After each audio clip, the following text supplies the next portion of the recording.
ساکنان و مهمانان شهر دوشنبه از آن منالند که در بسیار اتوبوس و ترالیبوس‌ها هواپالا یا خود کاندیسنرها را فعال نمی‌گردانند، صرف نظر از گرمی طاقت فرسای تابستان تاجیکستان. این ساکن پایتخت در ایستگاه پیاده شد تا ادامه راه را با نقلیات دیگر دوام دهد. ایش 100 بار تا اینجا آمدم دیگه دیده نشیم. ترالیبوس هم خیلی ایش هم خیلی. چه حس کردی خانم؟ خیلی حس می‌کنی بازور می‌بینی.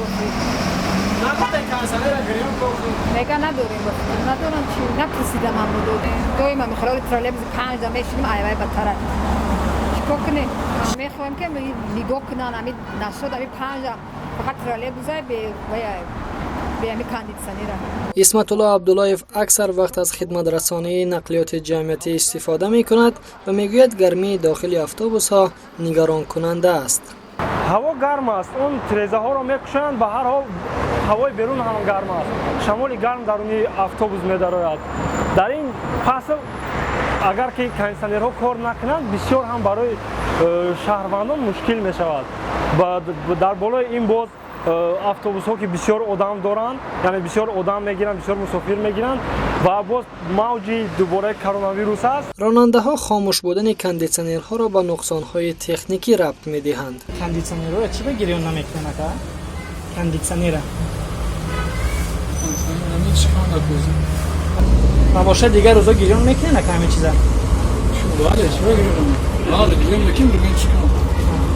بنزین زیادتی میگیره نه که برای ما که گیرون میکنیم دیگر روزا. من هم فهمیدم. یعنی که ویرانه یا شما؟ همزمان هستند اتوبوس یا راننده هایی که همیشه در سالن حرارت معتدل را نگاه می‌دارند. روزا کار میکنه هر ساعت میتونن برای کانتینر عادی که ساعت میکنن. که در یک روز از ساعت چند تا ساعت چند کار میکنن؟ مقصد از ساعت 10 باید کانتینر گیرون باشه. 10 ساعت. مقصد گرم میشه باید کانتینر میمونه. تو 6 بگیره تو 7 بگیره. نماینده دوشنبه نقلیات خدمات رسان میگوید تمام اتوبوس ها پیش از شروع کار معاینه تکنیکی میشوند و برای استفاده کردن کاندیسنر به آنها 20% سوزشواری علاوگی داده می شود. شروع از 1 میلیون سال جاری در همه خطرهای اتوبوسی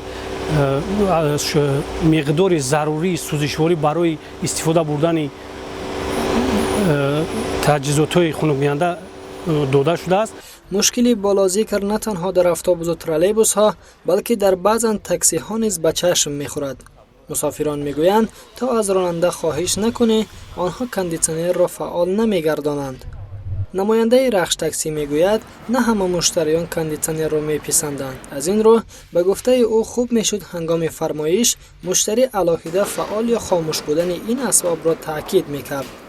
مطابق با طبع ذوق مشتری است. حالتی است که راننده ها گیرون بسیار حالت ها گیرون میکنند و این چیزا رهبریت ما بخصوص ما هر روز نظارت میبریم که بسیار حالت ها گیرون کنید بچه‌ها. تو حالتی است که مشتری است که خاموش کن میگه. تو طاقت کردن نمیتواند. ساکنان و مهمانان پایتخت را قریب 5000 نقلیات خدمت رسانی میکند. شرایط نامساعد داخل نقلیات جمعیتی یکی از مشکلی های اساسی این ساحه است. امام علی سعیدزاد، ازیا پلوس.